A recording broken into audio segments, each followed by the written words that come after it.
कहानी की दुकान चैनल में आपका स्वागत है।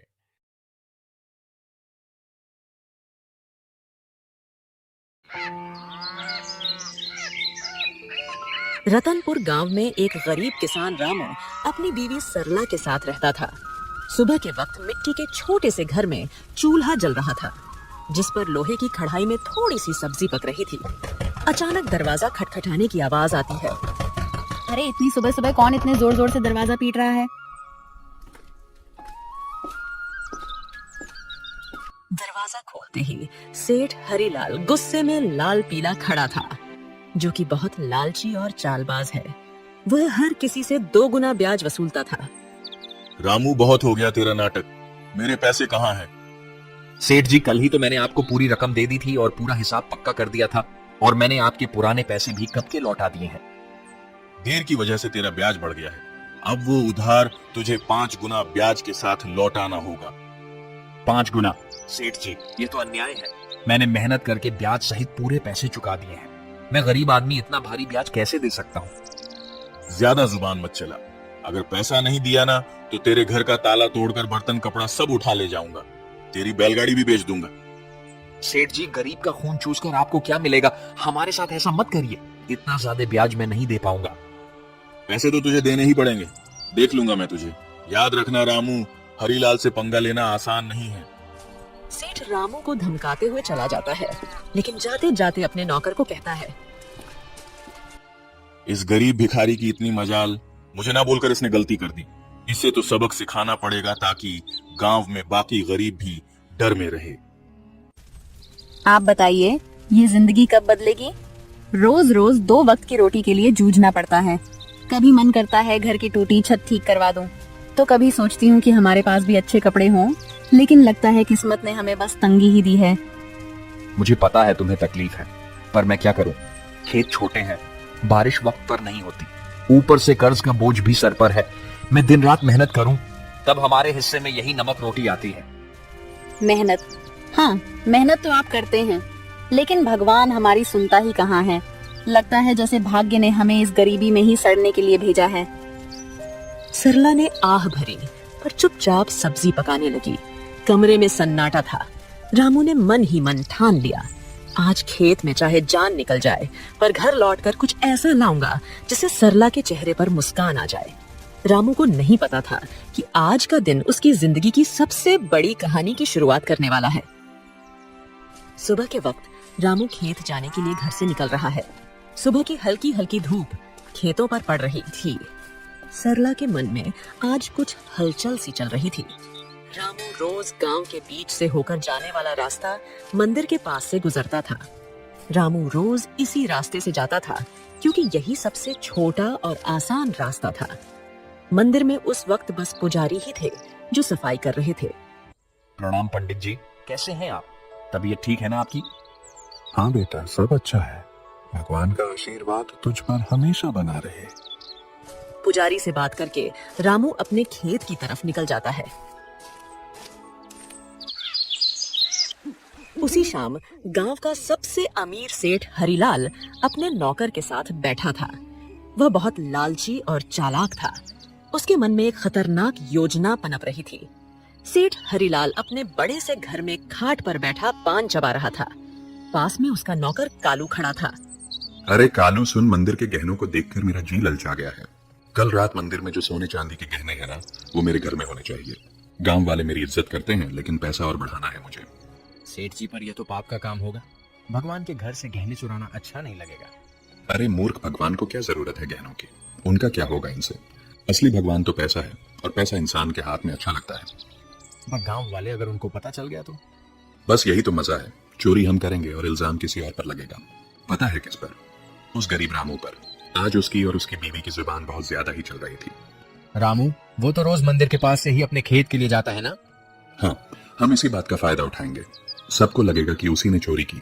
गांव वाले पहले ही उसे तिरछी नजरों से देखते हैं। बस आज रात ही हम अपना काम कर देंगे और सुबह हंगामा हो जाएगा। तो बस ये याद रख, कोई गलती नहीं होनी चाहिए। आधी रात को हम मंदिर में घुसेंगे, गहने उठाएंगे और अपने गोदाम में छुपा देंगे। सुबह मैं खुद शोर मचाऊंगा और रामू का नाम लूंगा। कालू डरते डरते सिर हिलाता है और अपने सेठ की बात मान लेता है। रात का समय था। गांव में हर तरफ सन्नाटा था। बस कहीं कहीं कुत्तों के भौंकने की आवाज आ रही थी। उस रात सेठ लालच में अंधा हो जाता है और इस घिनौनी साजिश को अंजाम देता है। अपने नौकर से मंदिर में चोरी करवाता है। पास ही अंधेरे में एक काली बिल्ली म्याऊं करके गुजर जाती है, जैसे वो इस पाप की गवाही दे रही हो। अगली सुबह गांव के बीचों बीच मंदिर के सामने एक भीड़ इकट्ठी हो गई थी। हर कोई जोर जोर से बातें कर रहा था। माहौल में घबराहट और गुस्से की गूंज थी। अरे यह क्या हो गया? मंदिर के सारे सोने के गहने रातों रात गायब हो गए। इतना बड़ा अपशकुन, भगवान के गहने चुरा ले गया कोई। ये तो बहुत बुरी बात है। इसी बीच रामू रोज की तरह खेत की तरफ जाने के लिए उसी रास्ते से गुजर रहा था। भीड़ देखकर वो रुक गया और पास आ गया। अरे क्या हो गया भाई लोग? इतनी सुबह सुबह ये भीड़ किस बात की है? अरे रामू, तूने सुना नहीं मंदिर में चोरी हो गई? भगवान के सारे गहने कोई उठा ले गया।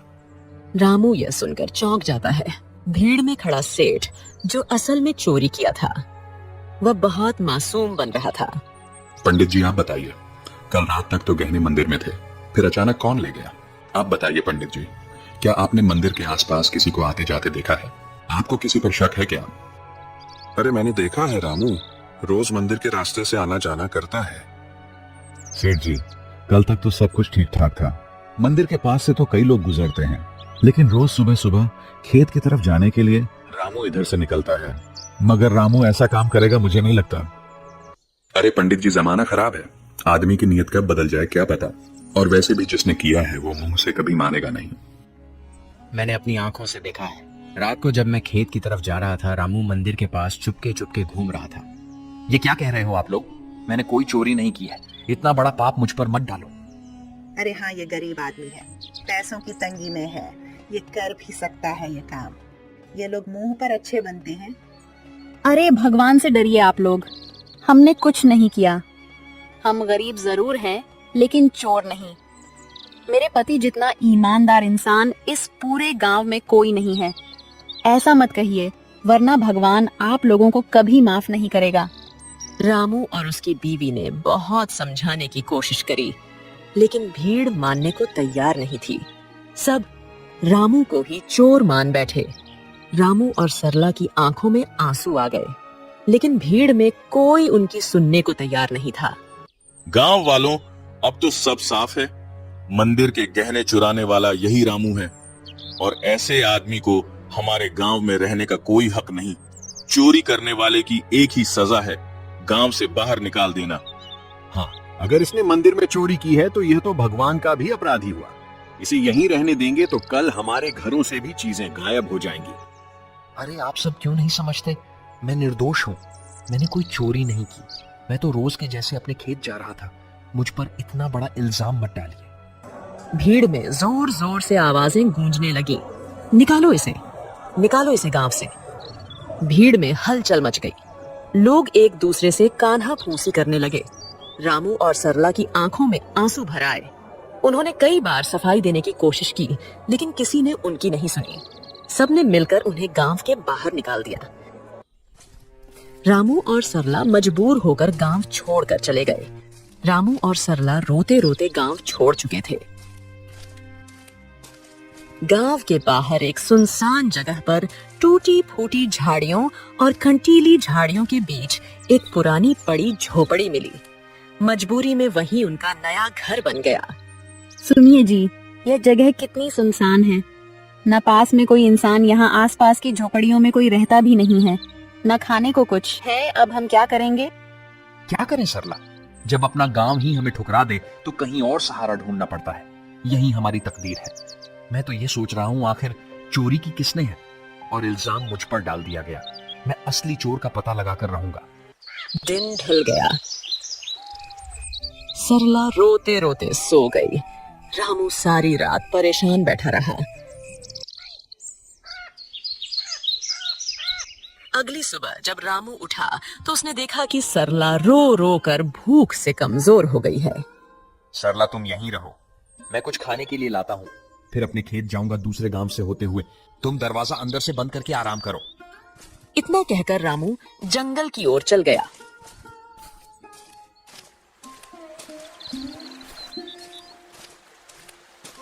रामू ने सरला को कुछ फल और आसपास की नदी से पानी लाकर दिया। रामू दूसरे गांव से होते हुए अपने खेत जाने के लिए निकल गया। अचानक घने जंगल में सामने से एक साधु बाबा प्रकट होते हैं। उनकी लंबी दाढ़ी और वस्त्र उन्हें अलग ही आभा दे रहे थे। रामू उनके पास गया। बेटा तू कौन है? तेरे चेहरे पर चिंता की रेखाएं साफ दिख रही हैं। बाबा, मैं इस गांव का ही रहने वाला हूँ, पर अब गांव वालों ने मुझे निकाल दिया है। सब लोग मुझ पर चोरी का झूठा इल्जाम लगा रहे हैं। मैंने कोई चोरी नहीं की। रामू रोते रोते साधु बाबा को पूरी कहानी बताता है। सेठ का कर्ज, गांव वालों का इल्जाम और मंदिर से चोरी की घटना। बेटा, तेरी आंखों में छल नहीं है। तू सच्चा और साफ दिल का इंसान है। तेरी पीड़ा मैं समझ सकता हूँ। ये दुनिया अक्सर गरीब पर झूठा इल्जाम लगा देती है, पर चिंता मत कर, भगवान न्याय करते हैं। असली चोर जल्द ही सामने आएगा। ये मेरा आशीर्वाद है। पर बाबा कैसे? सब मुझे ही दोषी मान रहे हैं। गांव छोड़कर मैं और मेरी पत्नी यहाँ भूखे प्यासे पड़े हैं। कोई मेरी बात मानने को तैयार नहीं है। मैं कैसे साबित करूं कि मैं निर्दोष हूं? इस जंगल में एक श्रापित जानवर रहता है। उसने अपनी आंखों से असली चोर को देखा है। वही तुझे सच तक पहुंचने में मदद करेगा। पर ध्यान रहे, उस जानवर को ढूंढना आसान नहीं है। उसके पास जाना होगा, उसका विश्वास जीतना होगा, तभी वह तेरी मदद करेगा। श्रापित जानवर बाबा, वह कौन है? मैं उसे कैसे ढूंढूं? यहाँ जंगल में तो बहुत से जानवर हैं। वह एक श्रापित काली बिल्ली है। सच यह है कि उसकी आंखों ने वह दृश्य देखा है जो किसी और ने नहीं देखा। जा बेटा, उस जानवर को ढूंढ और उससे मदद मांग। वो बिल्ली तेरी जिंदगी बदल देगी। भगवान तेरा साथ देंगे। जा बेटा, सत्य की शक्ति तेरे साथ है। साधु बाबा रामू को आशीर्वाद देकर अचानक गायब हो गए। रामू समझ गया था कि यह भगवान की लीला है। रामू तुरंत ही बाबा के बताए अनुसार उस बिल्ली को ढूंढने के लिए निकल गया। जंगल का सन्नाटा, पत्तों की सरसराहट। रामू थका हारा, भूखा प्यासा, उम्मीद के सहारे इधर उधर भटक रहा था। उसने पूरा जंगल छान मारा, पर उसे वो काली बिल्ली कहीं नहीं मिली। दिन ढलने को आया। रामू अब निराश होकर अपनी झोपड़ी की तरफ जा रहा था। अचानक तभी उसकी नजर एक काली बिल्ली पर पड़ी। बिल्ली की चमकती आंखें दो अंगारों जैसी दिखाई दे रही थीं। ओ बिल्ली रानी, क्या तुम वही हो जिसके बारे में साधु बाबा ने कहा था? क्या तुमने उस रात देखा था? असली चोर कौन है? माँ, बिल्ली, क्या तुम मेरी मदद करोगी? मुझ पर झूठा इल्जाम लगाकर गांव से निकाल दिया गया है। क्या तुम सच जानती हो? मुझे बता दो, असली चोर कौन है? बिल्ली उसकी आंखों में देखती है। रामू का साफ दिल और अच्छी नीयत देखकर जैसे उसे सब समझ आ गया हो। अचानक बिल्ली की आंखों से एक अजीब सी चमक निकलती है और वह इंसानी आवाज में बोल उठती है। रामू, तुम्हारे साथ बहुत बड़ा अन्याय हुआ है। मंदिर के गहने तुमने नहीं चुराए। असली चोर तुम्हारे गांव का सेठ और उसका नौकर है। दोनों ने मिलकर मंदिर से गहने चुराए और चोरी का इल्जाम तुम्हारे सिर पर चढ़ा दिया ताकि कोई शक न करे। सेठ जानता था कि तुम गरीब हो, तुम्हारे पास कोई सबूत नहीं होगा, इसलिए उसने चालाकी से तुम्हें बलि का बकरा बना दिया। क्या गांव का सेठ, वही जो सबसे धर्म और दान की बातें करता है, और उसका नौकर भी तो यही सच्चाई है? गांव वालों ने मेरी ईमानदारी पर शक किया और असली अपराधी चैन से सो रहा है। माँ बिल्ली, अब मैं क्या करूं? यह सच गांव वालों तक कैसे पहुंचाऊं? समय आने दो रामू, सच को कोई दबा नहीं सकता। मैं तुम्हारी मदद करूंगी। तुम मुझे कल गांव लेकर चलो।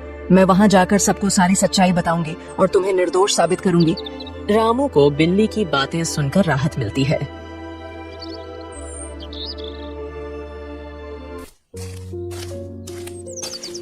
वह घर जाकर सरला को पूरी बात बताता है।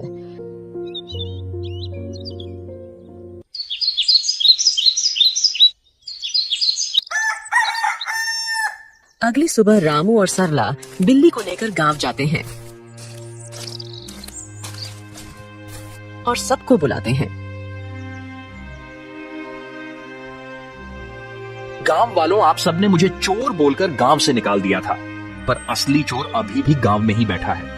आज मेरे पास एक गवाह है जो मुझे निर्दोष साबित करेगा।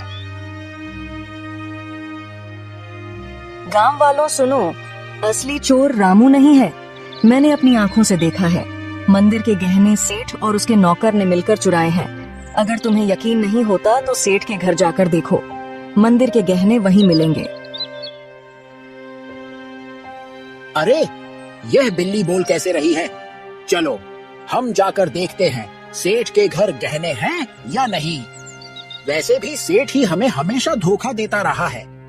बिल्ली को बोलता देख सब चौंक जाते हैं और गांव के कुछ लोग सेठ के घर जाते हैं।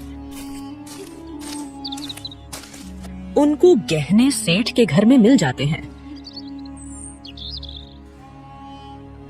अब पूरे गांव में बातें होने लगी। सेठ चोर है, सेठ चोर है। सब बोलने लगे। सेठ ने चालाकी से अपने नौकर को इशारा करा और सारा इल्जाम नौकर पर डाल दिया। अरे नहीं नहीं, मैं चोर नहीं हूँ। ये सब मेरे नौकर की करतूत है। उसने ही चोरी की है। मैं तो खुद हैरान हूँ। झूठ मत बोलिए सेठ जी, आप सबसे ब्याज में 4 गुना पैसे वसूलते हो, अब चोरी भी करवा रहे हो। ठीक है, अगर तुम सब कहते हो तो इस नौकर को सजा मैं दूंगा, क्योंकि यही असली चोर है। मुझे इस बारे में कुछ नहीं पता था। सेठ ने पूरे गहने वापस मंदिर में रखवा दिए। अब गांव में उसकी कोई इज्जत नहीं करता है। पूरे गांव वालों ने रामू से माफी मांगी। उन्हें अपनी गलती का एहसास हो गया। सबने पूरे आदर सम्मान के साथ रामू और सरला को गांव वापस बुलाया।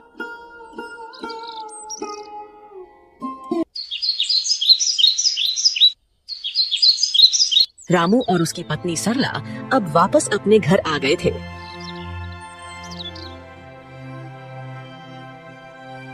शाम का समय, हल्की ठंडी हवा चल रही है।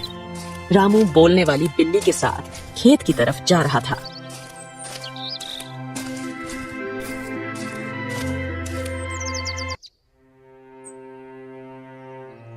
माँ बिल्ली, आज अगर तुम ना होती तो मेरी जिंदगी बर्बाद हो जाती।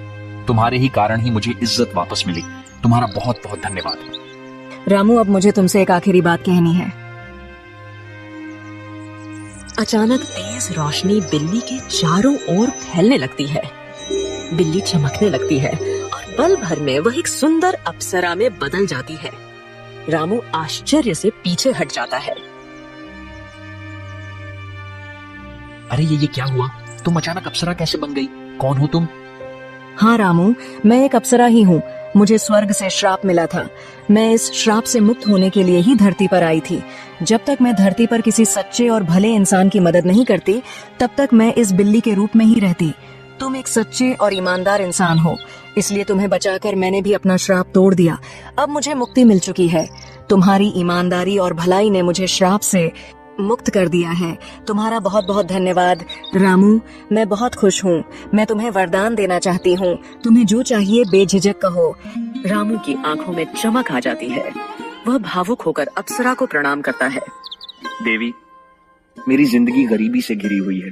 मैं दिन रात खेतों में मेहनत करता हूँ, मगर फसल कभी अच्छी नहीं होती। ऊपर से कर्ज का बोझ है। मेरे परिवार के लिए 2 वक्त की रोटी जुटाना भी मुश्किल हो जाता है। रामू, मैं तुम्हें वरदान देती हूँ। तुम्हारी परेशानी अब समाप्त होगी। जंगल के बीच में एक लाल फूल के पौधे के पास एक चमत्कारी फल का पेड़ है। वह पेड़ स्वर्ग से आया है। उस पेड़ का फल सिर्फ ईमानदार इंसान ही खा सकता है। तुम वहां जाओ और वह फल खाओ। तुम्हारे खेतों में समृद्धि होगी, कर्ज मिट जाएगा और जीवन खुशहाल हो जाएगा। बस याद रखना, तुम हमेशा इसे ही रहमदिल रहना, वरना तुम्हारी जिंदगी वापस वैसे ही हो जाएगी। सुखी रहो रामू। अब मैं चलती हूँ, अपना ख्याल रखना। रामू को वरदान देकर अप्सरा अचानक गायब हो जाती है।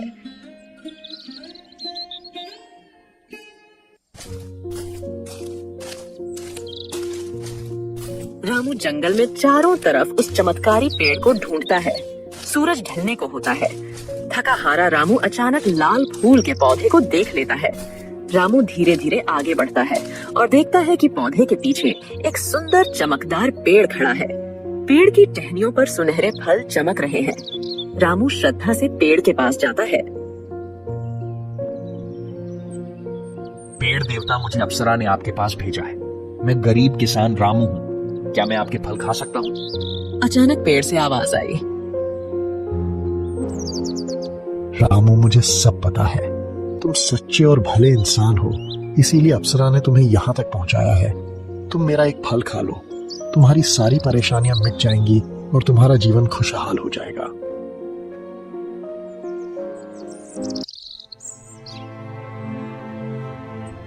रामू पेड़ से एक सुनहरा फल तोड़कर खाता है। अचानक उसके शरीर में एक अजीब सी ऊर्जा दौड़ जाती है।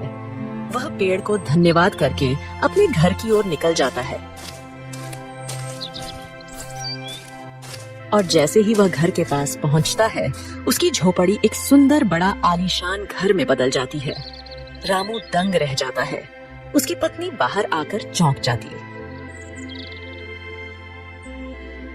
अरे सुनिए, ये क्या हो गया?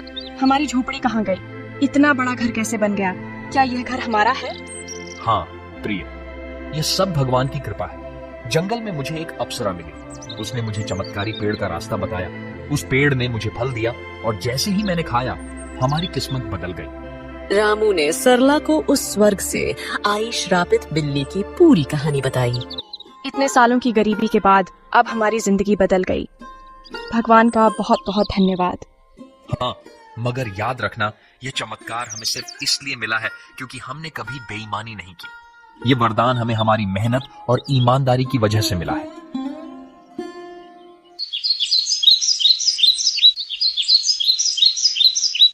अब रामू और सरला अपने नए घर में खुशी से रहने लगे। पर रामू अब भी साधारण कपड़ों में ही रहता था। उसके अंदर जरा सा भी घमंड नहीं आया। उसने हमेशा उस अप्सरा की बात याद रखी। अब रामू गांव में सबकी मदद करने लगा। उसके घर में हमेशा अनाज भरा रहता था और मेहमानों के लिए दरवाजे खुले रहते थे। वह गांव के सारे जरूरतमंद लोगों को अनाज बांटता था। सारे गांव में रामू की बातें होने लगी। हर कोई अब रामू की बहुत इज्जत करने लगा था। एक दिन गांव वालों को रामू की तारीफ करते सेठ हरिलाल ने सुन लिया। यह सब देख हरिलाल को जलन होने लगी। ये सब दिखावा है। कोई इतना अमीर अचानक कैसे हो सकता है? जरूर इसके पीछे कोई बड़ा राज है। अगर यह ऐसे ही अमीर होता रहा तो गांव में मेरी इज्जत तो मिट्टी में मिल जाएगी। अबे कालू, सुन, तू जरा रामू पर नजर रख और पता कर कि इसके पास दौलत आने का असली राज क्या है। उसी दिन से सेठ का नौकर रामू पर नजर रखने लगा।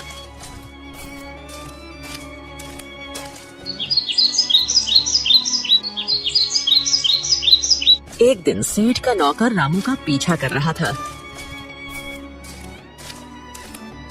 उसने देखा कि रामू जंगल में जाकर उस चमत्कारी पेड़ से बात कर रहा है। कालू चुपके चुपके रामू की सारी बातें सुन रहा था।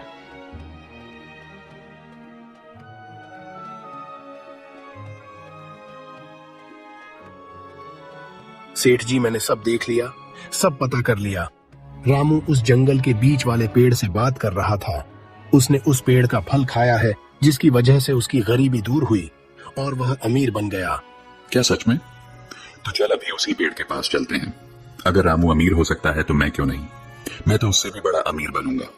मेरे पास तो पहले से ही ताकत और पैसा है। उस पेड़ को मैं अपनी मुट्ठी में कर लूंगा।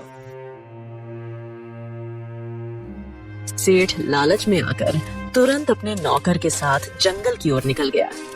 पर उसे क्या पता था, आज यह लालच उसे ले डूबेगी। वो लोग पेड़ के पास पहुंचे और फल तोड़ने की कोशिश करते हैं, पर एक भी फल उनसे नहीं टूटता। सेठ गुस्से में आकर पेड़ से कहता है, ओ पेड़, सुना है तूने रामू को फल देकर अमीर बनाया है। अब मुझे भी अपने फल दे, जल्दी कर। मैं इस पूरे गांव का सबसे बड़ा आदमी हूँ। अब मैं और भी शक्तिशाली बनना चाहता हूँ। सेठ, तू लालची है, अहंकारी है और बेईमान है। मैं अपना फल सिर्फ उसी को देता हूँ जिसके दिल में दूसरों के लिए करुणा हो, जो ईमानदार हो और सच्चा हो। तेरे दिल में सिर्फ लालच और घमंड है, इसलिए तुझे कभी यह फल नहीं मिलेगा। क्या कहा? तू मुझे फल नहीं देगा? अरे मूर्ख पेड़, अगर तू मुझे फल नहीं देगा तो मैं तुझे जड़ से काट दूंगा। तेरे जैसे 1000 पेड़ मैं खरीद सकता हूं मैं। अब तू देख, तुझे काट कर मैं तेरे सारे फल ले लूंगा। अबे कालू, कुल्हाड़ी उठा और इसे काट डाल। गांव जाकर उस रामू को भी आज मैं खत्म कर दूंगा। कालू भाग कर जाता है और कुल्हाड़ी लेकर आता है। सेठ पेड़ को अपने पैर से मारने लगता है और उसका नौकर कुल्हाड़ी से पेड़ काटने की कोशिश करता है, लेकिन कुल्हाड़ी लगते ही चिंगारियों में निकलती है। अचानक आसमान से बिजली गिरने लगी और तेज हवा चलने लगी। ठहरो, तुम दोनों को अपने लालच और पाप का फल अब यही मिलेगा। तुम्हें दूसरों की मेहनत और भलाई से जलन थी, अब तुम्हें इसका परिणाम भुगतना होगा। अचानक पेड़ से एक चिंगारी निकलती है। सेठ और उसका नौकर वहीं जलकर राख हो जाते हैं। सच्चाई और ईमानदारी की राह चाहे कितनी भी कठिन क्यों ना हो, अंत में जीत हमेशा अच्छाई की ही होती है। लालच और बेईमानी इंसान को कभी सुख नहीं दे सकते। भगवान भी उसी का साथ देते हैं जिसका दिल साफ हो और जो दूसरों की मदद करता है। इसीलिए हमें हमेशा नेक रास्ते पर चलना चाहिए।